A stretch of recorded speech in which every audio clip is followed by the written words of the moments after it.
Hello, and welcome to the Empowerography Podcast. This is a platform created for women's voices to be heard and a place to share their stories, journeys, and successes with the world for the purpose of helping other women who might be on similar journeys. We are empowering women one episode at a time. I'm your host, Brad Walsh, so kick back, grab one of your favorite beverages, and enjoy the stories.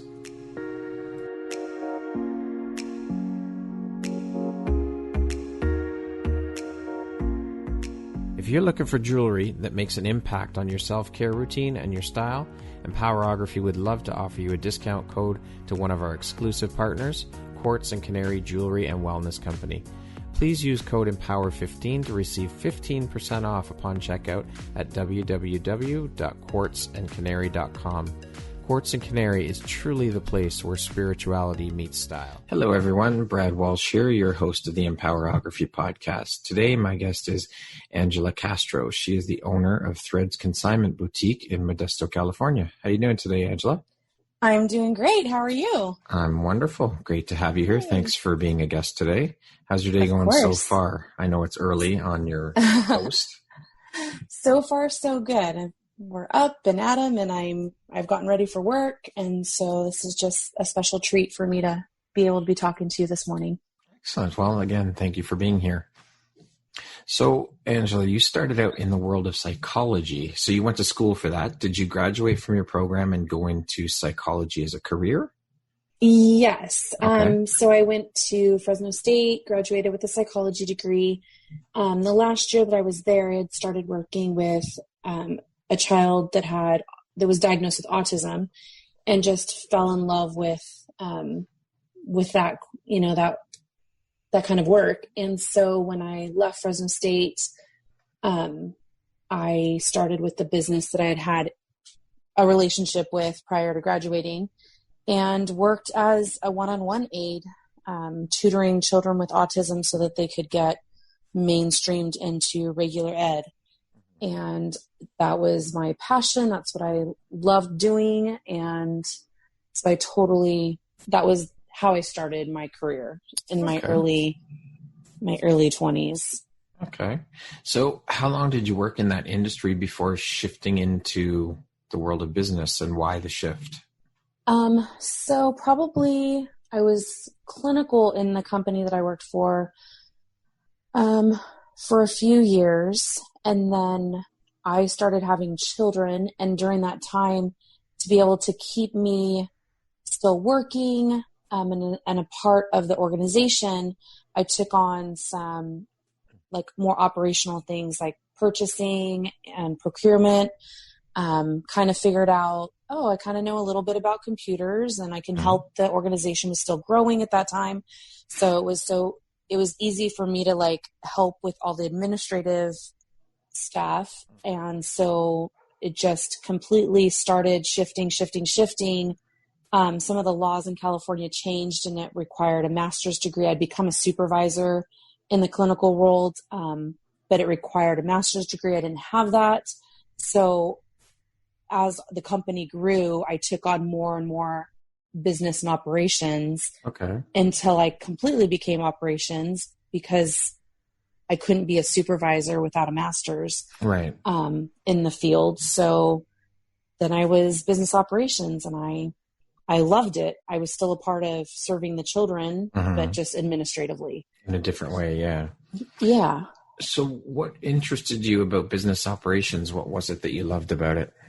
Probably all my left brain stuff. So the being able to be efficient, write up different ways to conduct business that would save money, being able to organize things, bring in different programs. So figuring out how to become one with the digital world. Everything was handwritten, and so scanning and just everything that relates to streamlining.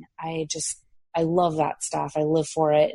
And data. Now I could take data in a different way when it came to employees and when it came to dollars and money. So that's the part that I loved. And again, still serving an organization that was a passion for me to watch us grow as an organization and serve more and more children, teens, and even adults on the autism spectrum. You had no desire to get back into counseling and dealing with kids one-on-one after having a taste of being on the business operations side of things? I did sometimes. I think having children of my own and becoming older, my patience kind of started wearing thin. Yeah. It was difficult. You really have to be patient and really be mobile. I don't know the word for it, but just be able to keep up with the kids. Sometimes you're with a child for 2 to 3 hours that is nonverbal, and being able to be creative and just keep on trucking. I noticed that age of, working age, 16, 17, 18, till mid 20s is kind of that where you have the energy to do that. And I love the kids, but I was not able to get to go back to that. Right. After having my own kids. Yeah. Understandable. So I read that an opportunity quite literally landed in your lap after the business or during the business operations or after the business operations career. Not something that happens in life too often. So can you tell us about that? Yeah. So I enjoy telling the story. I decided to leave the career that I was in, just wanted to spend more time at home, just needed to do something different. I had been there almost 18 years. So the whole beginning of my entire adult life, just needed change. So I had resigned and spent a couple months at home and looking for, what's out there, what's available to me. My father had owned his own business. I liked the idea of having my own business so I could kind of have the hours that I want. But we were shortly going through the savings that we had for me to be off and kind of figuring out my life. So I needed some cash and was like, I heard about this thing called consignment, which was really interesting, that somebody would sell my clothes for me and I'd get some money. Yeah. So I was thinking, I have clothes that don't fit me anymore and probably never will. So I'm going to just take them. There's a couple places here in Modesto. Never heard of them. I've never been to them before. So late August, I had my first appointment at Threads Consignment Boutique and took in my clothes and just started chit-chatting with the owner. Just asking her questions like, you run this by yourself? This is such a cute place. You talk to women all day and play with clothes? Wow. Okay. Wow. Do you ever need help? Because I was still looking for a job. This would be kind of fun. And she responded, I run it by myself. My daughter helps me. And just was kind of talking to me, and then said, I'm actually kind of looking for someone to take over the business because I have some life changes going on and I'm not going to be able to sustain this. And I thought, okay, well, that's really interesting. And I asked her a few more questions and finished up our appointment. And I left, got in the car, and immediately called my husband and was like, what do you think about me owning my own business? I just need to learn a little bit about clothes. Yeah. And so she'd given me I'd asked her some additional information about, money wise. And, is this something that I can pay my mortgage with? Is this going to work? This is a really small business. And we called her back the next day and I was like, hey, I'm interested. I'd like to talk to you more. And then that's how it all started. So then I became the owner on November 1st, 2018. So I've had the business a year and a half. Amazing. The business had been there since 2000.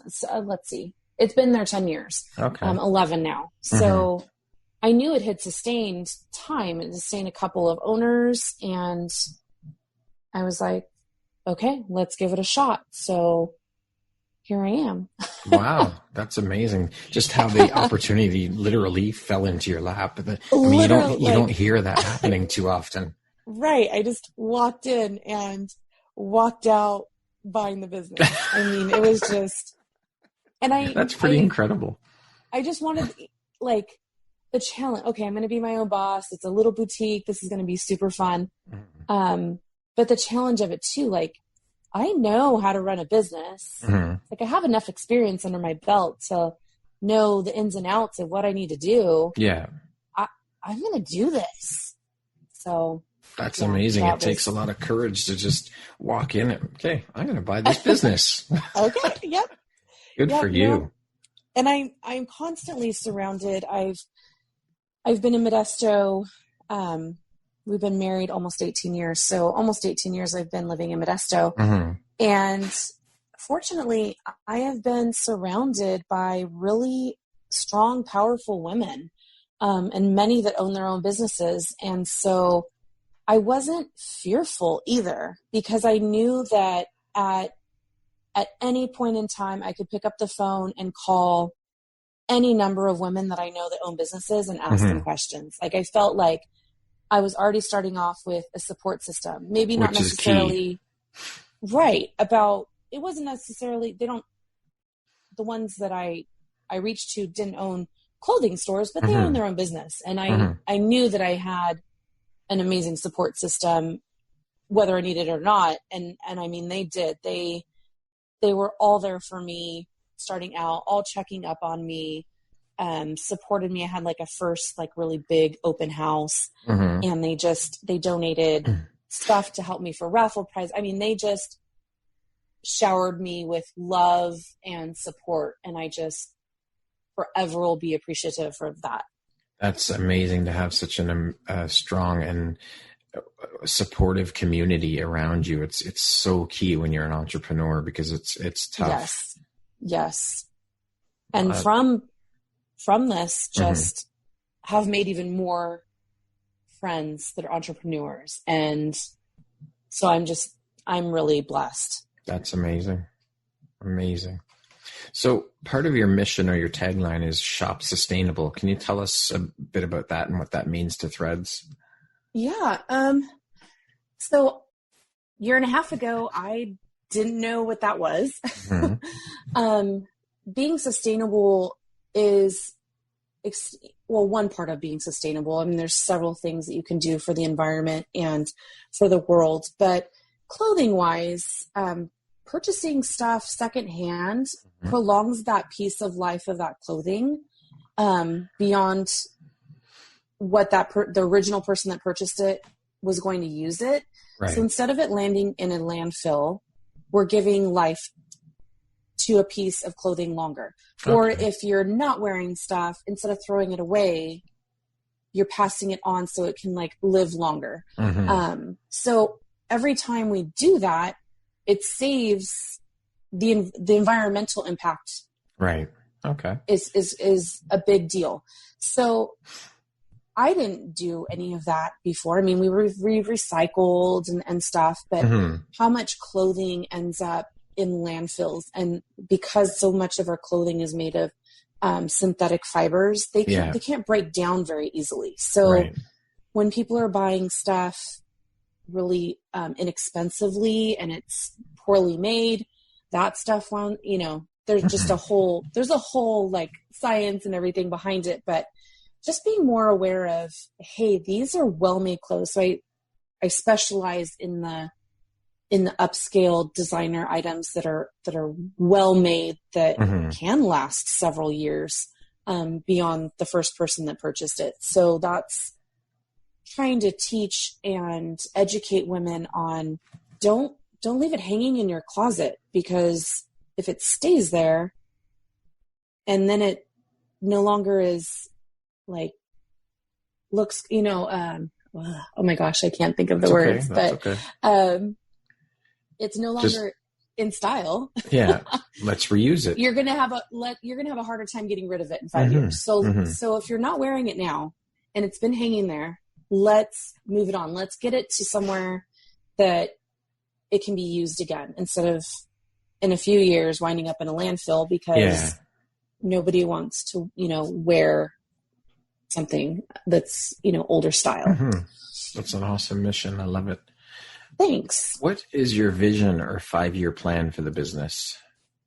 Let's see, that's kind of a tough question. I should have that in my head. I think about things that I desire, and I don't know how they'll take effect, especially now with being kind of shut down and in this limbo for 3 months. But I'd like to continue growing, but not so much that I don't have the feel of the small boutique. But I'd like to serve a wider population. So getting into men's clothes, children's clothes, maternity, things that I don't have room for. I only have 900 square feet, and it's jam-packed with women's clothes and accessories.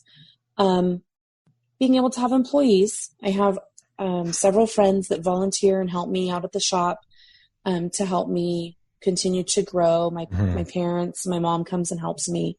But I'd like to have employees. I'd like to do more online and have more of a website where you can buy items off my website. I've done a lot of social media selling, but not really growing my online presence with a website. So that kind of growth. But in 5 years, I definitely see myself still being the owner of Threads, still trying to advocate for recycling clothing and educating people on clothes. Excellent. I've had to learn a lot in a year and a half on brand and designers and quality and material. And so I was, 40 buying a business and I didn't know all of this stuff. So I just would like to see 20-year-olds coming in and buying secondhand clothing and being, okay, this isn't a thrift store. The quality's amazing. Yeah. There's nothing wrong with this clothing, and it not being like a taboo thing either. Yeah.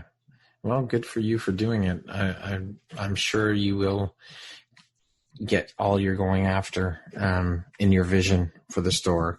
Just takes time to build. That's all. Right. So what is it that excites you about being an entrepreneur? The challenge,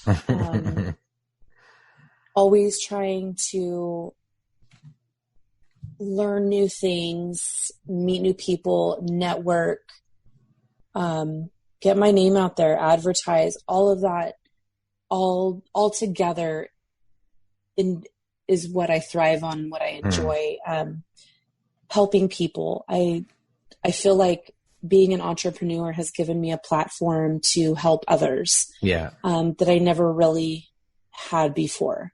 So being able to just recently with all of COVID, I went live for the first time on Facebook, and it was scary as hell and had procrastinated literally for a year and a half to do that. And it took something really big and mighty, but I did it, and I absolutely love it. So now getting other women that are afraid of going live. So just being able and helping them and encouraging them and teaching them and even doing lives with them so that they can feel comfortable doing it themselves. It's really kind of a new way of selling online. Using that platform to help others. I've donated gift certificates and baskets and gift cards. We did a fundraiser during COVID, actually, that I donated 50% of all the proceeds for meals for people here in Modesto and surrounding areas. The meals were provided by local businesses. So we were supporting local businesses. Beautiful. And providing meals. So we donated $500 to that cause during COVID, which was so fun and so amazing. So that's the kind of things that excite me about being an entrepreneur and being a boss and being able to make those decisions and use that as use it for good, use your powers for good. Yes. And I guess that's also part of my 5-year plan is to continue to give back more. Mm-hmm. I think about, oh gosh, if I was only making a little bit more, if I was only had, an employee to help me with this, I'd be able to do X, Y, and Z. So being able to continually like grow and then give more just excites me and makes me very happy that even though we live modestly, because I'm not running like a 3-digit business, income business, that we can be happy and live modestly, but still give. And that's an amazing feeling. I love it. What do you think is your unique skill set or superpower that's helped you become successful? I thrive on efficiency. I am like, work smarter, not harder is my probably number one motto for working. So when I first took on Threads, everything was done paper and pencil, the accounting, the inventory, and the tagging of the merchandise. So immediately that was one thing that I needed to resolve and take care of. Like, it wasn't efficient. I felt like it was a little archaic. And I needed to be more efficient and move more clothing. So finding and researching different programs, how efficient they were, like how fast could I inventory items? Could I print the stickers? How could I do that? So the thinking through and like that problem solving is like my superpower. Can I figure out how to do that job faster, better, and more efficiently while still, not letting any quality go? How can I make this process better? And streamlining, that's my superpower. I love that. You could probably ask any of my friends, okay, can you just come organize my kitchen? Can you build this program for me? Awesome. Can you find how to make, can I do X, Y, and Z with this? That's my superpower. Like, and even trying to teach 2 teenagers how to be more efficient doesn't usually go very well. Yes. But I'm hoping that I can. Here's another part of the 5-year plan. Now that I think about it, I do have lots of plans. I just didn't have them all written down.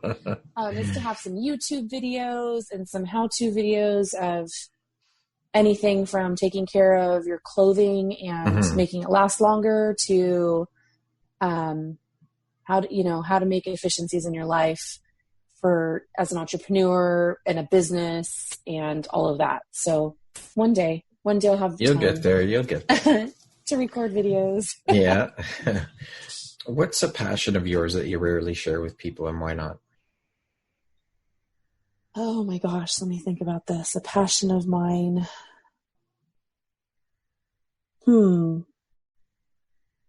I love to serve people, and I probably don't say that out loud. It's probably very apparent to my friends and family that I like to do it, but it's probably something that I don't verbally express. Okay. But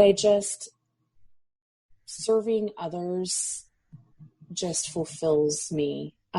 Whether it's helping a woman find something to wear that she just normally wears jeans and a t-shirt, and she has an event to go to and doesn't know what to wear, or even how to buy a dress, from that level to taking care of my friends or hosting parties, or just being there for people and being a listening ear. I have many women that come in the store that really just need to talk.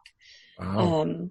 So that part, I probably don't express that very much, but I love that. I live for helping others. And even if I don't necessarily always have the right thing to say, I'm always open ears and at least can be that person that gives them a hug or listens to them when they don't have someone else to listen.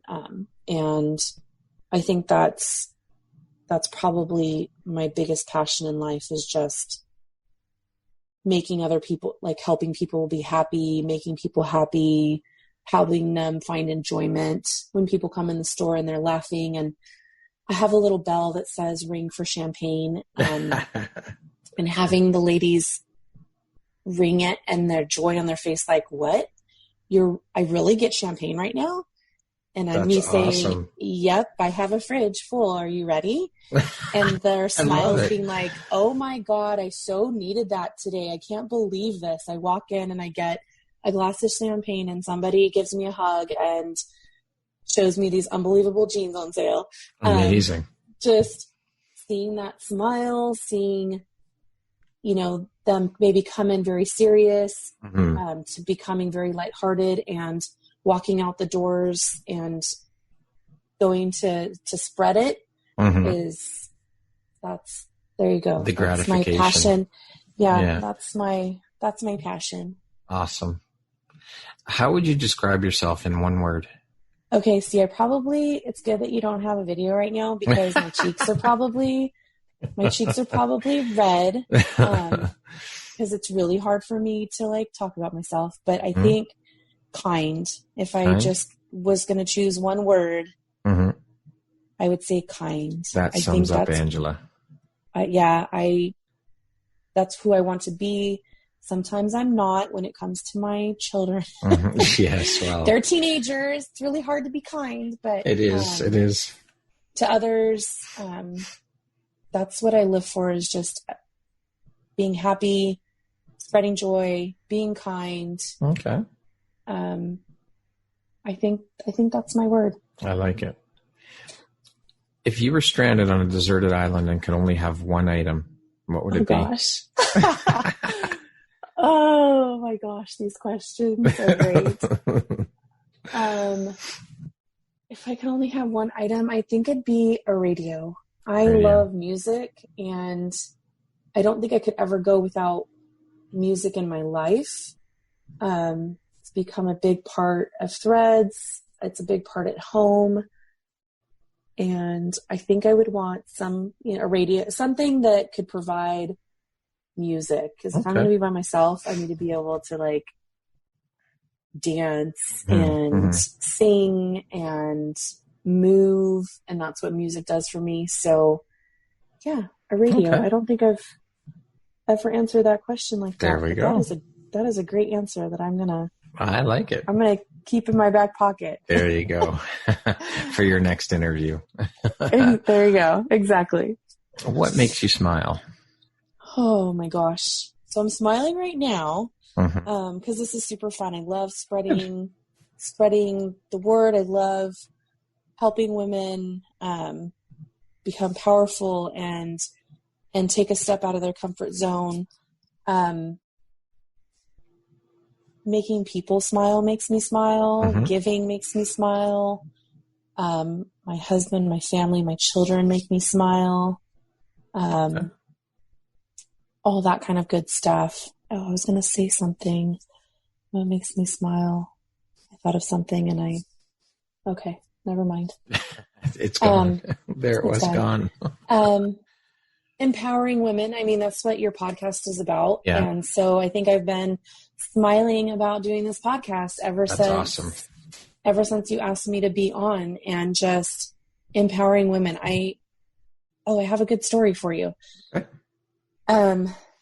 So back in 2018, when I decided to resign and just kind of live for my family and for me, I knew I needed a mantra or some kind of word that was mine. It was my year. I was turning 40. I needed to be empowered. I needed to be me and make decisions for myself.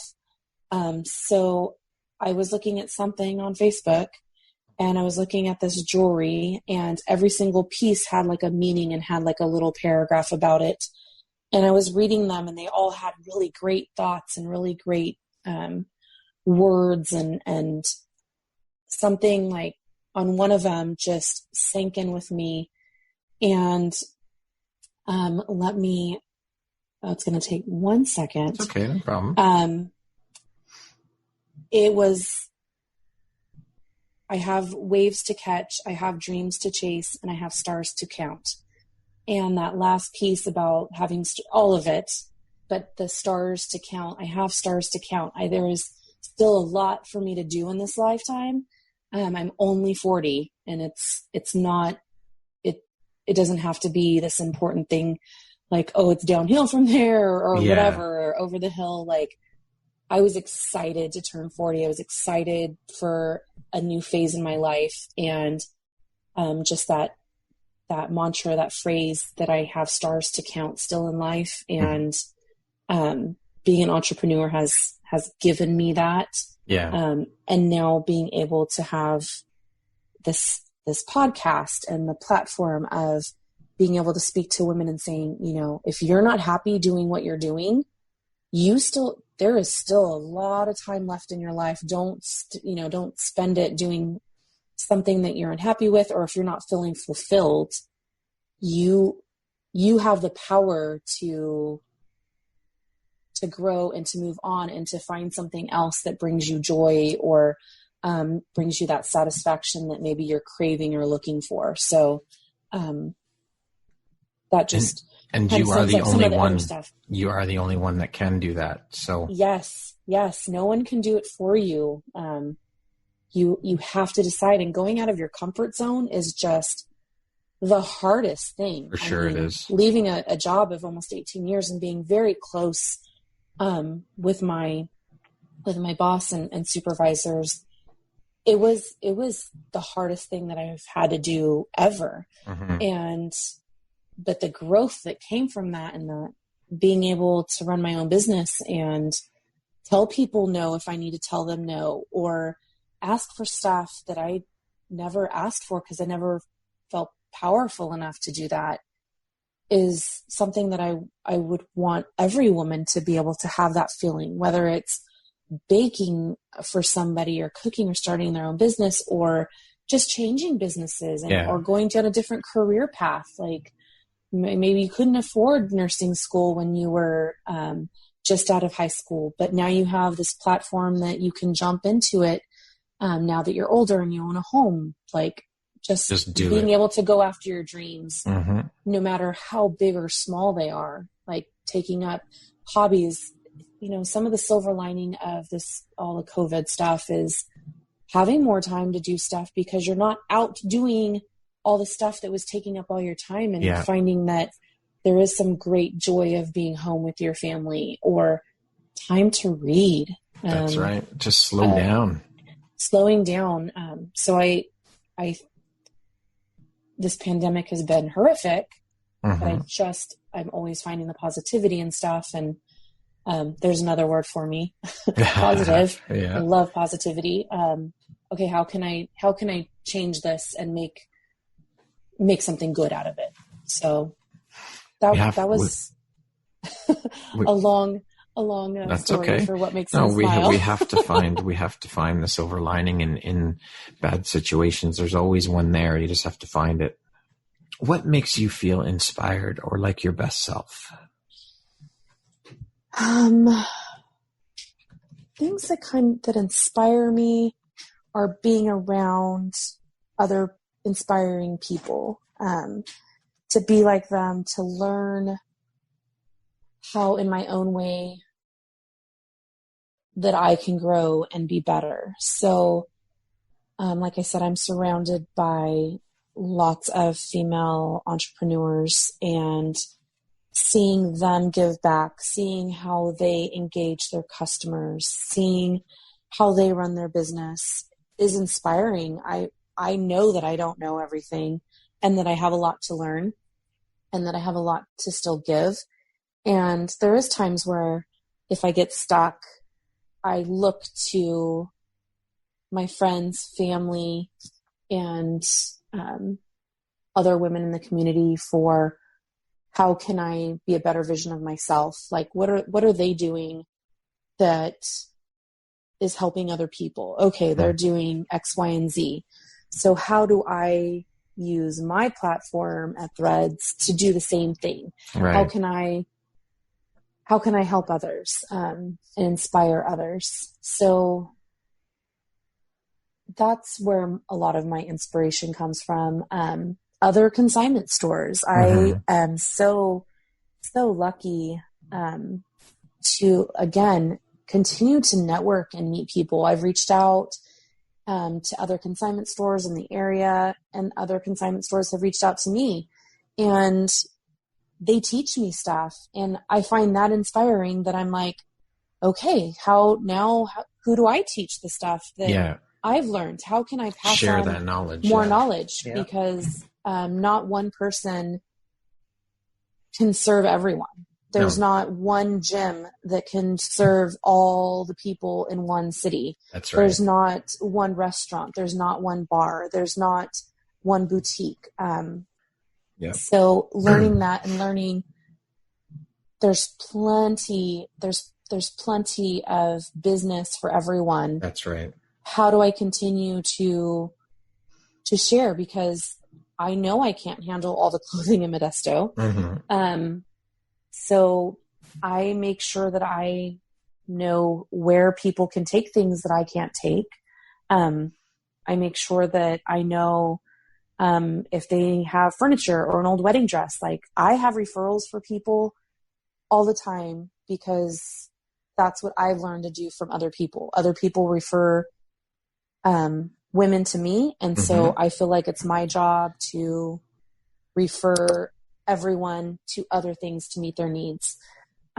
So definitely my tribe of women inspire me every day to be better, to spread more love, to be kind. It's cyclical, right? You help people and it'll come back to you. You have references, you can refer people to other businesses, and businesses take note of that. So you refer a friend to a certain company, and that person walks into that store. Oh, Angela referred me from Threads. And then the businesses take notice and give back. It's all cyclical. It's great. I love it. It's just part of the stuff that brings me joy, that brings me happiness, that I enjoy being about an entrepreneur. Yeah. It's all of that. All of the things that we've talked about make it amazing to be in the position that I'm in. Awesome. Who are the 3 people that have been most influential in your life, would you say? Oh my goodness. Well, can I count like my mom and dad as one of course. entity? Yeah, your parents. Yeah, for sure. My parents, for sure. Like I said, my dad owned his own business for many, many years, and he came as an immigrant when he was 17 to the United States. And I just find his work ethic amazing, as well as my mom. She was in the same career for, like 40 years and just never was late to work, and just, again, really strong work ethic. And then I would say my husband and like family, the people that surround me, always influence me to be the best, and influence choices that I make. Work late. No, I need to be home with my family, and being able to stop and have that work-life balance. So I'm influenced in that way with my children and my husband. And then I don't know if I can pick just one woman, because Your I could tribe. probably name off of like 10 just very easily. The tribe of women entrepreneurs in Modesto is incredible. I could ask any of them for help on anything, and I'd have a response so quickly. And I continue to make more and more meet more and more influential people in my life. I am gonna pick one right now. Her name is Victoria Popoff. She's a entrepreneur here in Modesto, owns a Pilates studio, owned 2 of them, sold one. She she came into my store March of 2019. So I'd had the store for a couple of months, and just she influenced me to always seek, continue seeking what can make it better. And we had a really great discussion about a few things in the store, and I felt like I didn't need that validity, but hearing it out loud from somebody who was just open and honest and really cared about me and my success was incredible and so eye-opening of, hey, you're the boss. Yeah, If you got want this. if you want to play different music, you don't have to keep playing the same music that they've been playing for the last 10 years. Like, this is your store.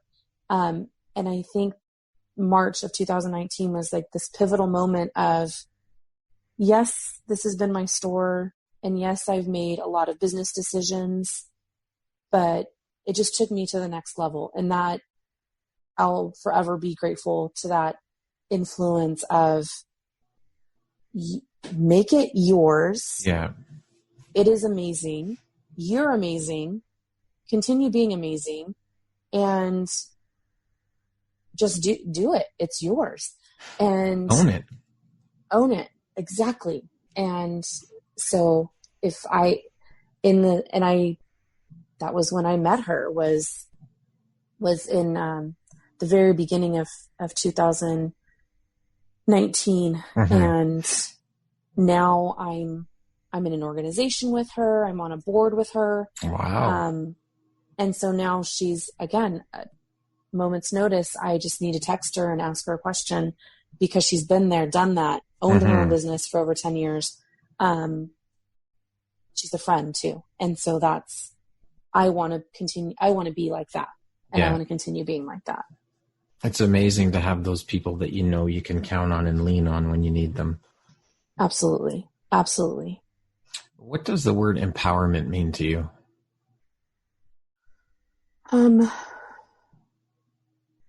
That's a good question. I must not have gotten to that question on the list last night. Oh gosh, it means so many things. It means like everything that we've talked about so far.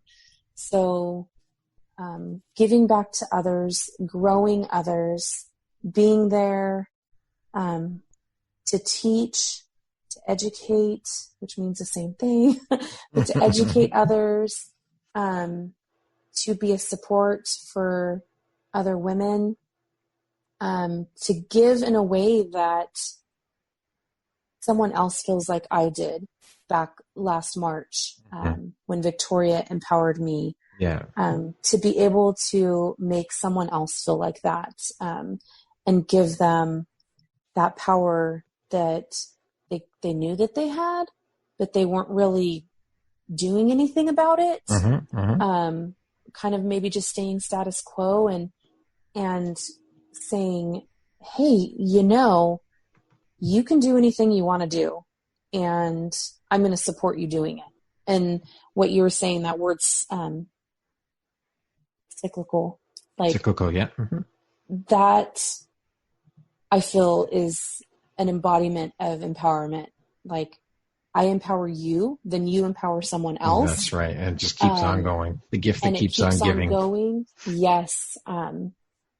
That's how I would, and that's how I, in a nutshell, would define empowerment. Yeah. And then, because I think women sometimes don't feel like they can have that power as a woman, it's even more important and more crucial to seek out and help women feel empowered, because I feel like we're often not. Yeah. How would you define success? What does that word mean to you? Probably my definition's probably a little bit different than other people. I feel like some people would probably feel successful if they make X amount of dollars, or own a number of businesses, or a certain amount of land or stock. Success for me is being happy with that balance of, I do something for the community. I'm doing something for my home and my family. And I'm successful at it. I'm successful at running a business. Yeah. I'm able to pay the bills. I'm able to bring a little bit home and pay the bills at home and take care of my family and be happy. I feel successful. I feel like if I didn't do anything else, like I've achieved success. Yeah. Being able to run a business is hard. It is, there's for sure. times that I need to make decisions on stuff, even just on what I'm doing in the shop or how I'm running things or the contract that I'm going to have women sign when they bring in their clothes. Like I have to make hard decisions. But I feel successful that I've been able to own a business for a year and a half, that I continue to grow, and that I'm helping others grow. So that's how I define success. Okay. I feel successful right now. And I'm not a multi-million-dollar person. Yeah, success equals happiness. Success equals happiness, not a dollar figure or amount of property that I have. Mm-hmm. It's not tangible. Yeah. If you could have a 1-hour conversation with any one person in the world, alive or dead, who would it be and why? Probably any woman that has stood up, any kind of woman figure. And I'm not even going to start to try and name anybody, but somebody in history that had to stand up for women's rights, and just what their fire was that propelled them forward to say those words. I know what it was for me, but to be able to talk to other women that didn't have the, opportunities that we have now, which still sometimes are limited. Yeah, very true. But what fired them? What did they see for their future generations after them? That I could, history often repeats itself. Yeah. So just being able to talk to them about what that fire was, what did they see for the future, and yeah. Okay. What's the first thing you notice about a person? If they're happy or not, or if I think that they're happy, if they're portraying it's their face. So, and their bot, how are they coming in? What is their attitude? What, is there something I need to fix? Is there something I can do right now to change that? If they come in, so I'm looking at what is, their attitude. What are they, how are they feeling right now? And is what the next thing that I'm going to say going to help them stay happy or, stay joyful if they're coming in joyful? Or is the next thing I'm going to say going to try and help them get from feeling, depressed or sad to happy? It's always, what is their state of mind right now and how am I going to react to it? So that's what I'm looking every time a woman probably, walks into the shop, how can I help this woman? Is she coming in and had a great day so far, or does she need that glass of champagne? Does she really need that glass of champagne? Does she need a joke? Does she need, how can I help? So that comes with the serving others and everything else. But that's the first thing that I'm noticing or looking at is what is your attitude right now, and how am I going to shape my behavior to help or prolong those feelings that you're having right now? Okay. Early bird or night owl? Early bird, both. On the weekends, I love being a night owl, and I love socializing, if you haven't caught that already. Yeah. So staying out late and socializing and having fun on the weekends is definitely something I enjoy. But during the week, I'm more of an early bird. I've just recently got back to cycling. So getting up early, going for a bike ride, and then getting ready for work all before it's time to leave home to get to the shop to open. So I live both lives. Okay. If you could go back and give your younger self one piece of advice, what would that piece of advice be? Oh my gosh. And invest in your future. Save money. Start a 401k, start an IRA. Don't spend your money. Stop spending money. That would be, I would tell anybody younger, and I do tell them, hey, do you have a savings? Are you saving money? Because it makes things so much easier. Invest when you're young so that you don't have to work as long, so that as much as I enjoy being a business owner, one day I want to retire. And so as small amount as I can, or even though it's a small amount, like I'm constantly, and our family's constantly saving for the future. So that would be, if I could only say one thing to any future generations, and especially my younger self, it would be to save money, to invest in some kind of retirement account, and not rack up debt. I think makes everything flow a lot easier when you're older. Excellent. Well, thank you so much, Angela, for being a guest today. It's been amazing chatting with you and hearing about your story and your journey as an entrepreneur, and just sharing your insights into life and sharing a bit of your life with us today. I really appreciate you being here and sharing with us. Thank you so much for having me. It was very, very fun. Yeah, it's been a blast. It's been amazing chatting with you. Once again, my name is Brad Walsh, host of the Empowerography Podcast. My guest today has been Angela Castro. She is the owner of Threads Consignment Boutique in Modesto, California. Thanks again, Angela. I hope you have a wonderful afternoon. Thank you, Brad.